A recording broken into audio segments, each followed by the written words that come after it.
Hey guys, that's Repti back with today's video.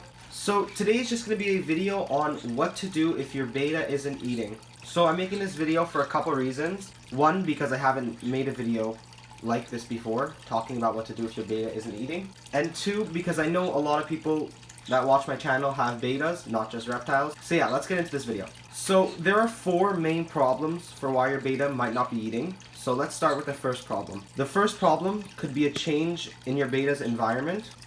So basically what I mean by this is that betas are very sensitive if you literally change anything in like their tank. So like if I was to take out this beta would become stressed and it wouldn't eat. So this beta would become temporarily stressed. It's not anything to worry about. It wouldn't eat. So what I would do with that is I would just wait because it's temporary. Another thing that can change in their environment is of course you taking the beta home. So if you just got home from the pet store or from wherever you got your beta from and it's not eating, it's not going to eat when you first bring it home unless it's really just not stressed and it loves its tank. But usually for the most part, I'd say 90% of betas do not eat when they come home.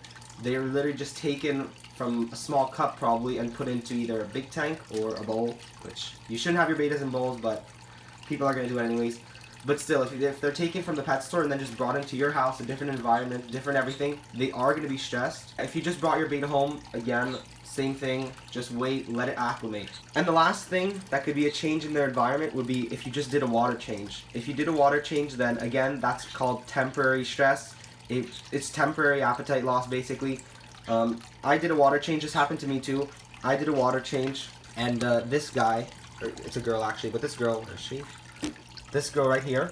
So I did a water change, and this girl right there. I did a water change, and this one, you just saw her, she clamped her fins, and she wouldn't eat for the day, but then next day, it was perfectly fine. So quickly, let's go over what I just said. They can be sensitive to the water changes, sensitive if you just brought them home, and sensitive if you just changed something in their tank. So if you just did any of those things and your beta isn't eating, then give it time. The second big problem that could happen of why betas aren't eating, the second main problem would have to be a change in diet. So let's say, again, if you brought it home from the pet store and it's been a couple days and it's still not eating, you probably have changed what the pet store was feeding and what your beta is used to. So first of all, if you're feeding flakes, just don't. It pollutes the water, first of all. It makes it really cloudy. Just buy pellets. Just buy pellets. They might be a little bit more expensive, but they are worth it because betas do, in my experience, find pellets more appetizing than just some flat flakes. If you're feeding flakes, then do try to change to pellets. If you are feeding pellets and they're still not eating it, then you could try to vary their diet. And what I mean by varying their diet is you could add actually some frozen bloodworms to it, like thaw them out. And this beta accepts bloodworms, the other one doesn't. So this beta right here accepts frozen thawed bloodworms, but the other one doesn't. Oh, that's on this side. This beta also accepts frozen thawed krill, but that beta doesn't. The only thing that this beta accepts is pellets. So that's pretty much all this beta eats, pellets. But this one accepts everything. So your beta could just be a picky eater. So again, if it's not eating its food, then just try to change its diet, try to vary it, and I'm pretty sure your beta will start eating. So now we're going to talk about the third problem. If it's not a change in the environment, if you didn't change the diet and it just stopped eating, it could be just simply the water temperature. So betas are cold-blooded, which means that, let's say if the water's cold, it will slow down their metabolism and then they won't want to eat. So the water temperature, an ideal water temperature is 76 Fahrenheit to 80 Fahrenheit, or that would be 24 Celsius to 26 Celsius. So yeah, it could just be something as simple as that. Just check your heaters. In my tank, I have two heaters. One's right there. You see that? And another one's there. Okay, quick side note before we get on to the last problem. If you're wondering why my tank is so dirty, first of all, that's on the outside of the tank, which I'm going to be cleaning that. That's the filter. What? My camera. That's just the filter. It was leaking. Here, that's the separator. That's really hard to clean. So I'm going to clean that when I get a new tank. And I am getting a new 20-gallon tank, so I'm pretty excited for that. So I just changed the view so you'd actually be looking at something. If you're wondering why I'm not filming this beta, is because he does not like the camera at all. But he is over here.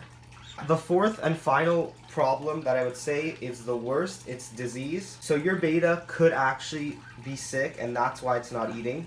So if you do suspect your beta is sick, first of all, how to tell if your beta is sick, you should just observe it, see if your beta is being a beta. Like if it's losing its colors, then there's a problem. if it has clamped fins, which means the fins are like usually if your beta would have like long fins, they would be closed. But that, it depends on the clamped fins, so don't just judge by that, because this beta, again, I said had clamped fins for like 2 days, but it didn't have a disease. So judge with a combination of stuff. So if it's like clamped fins and color loss, then that could be a problem.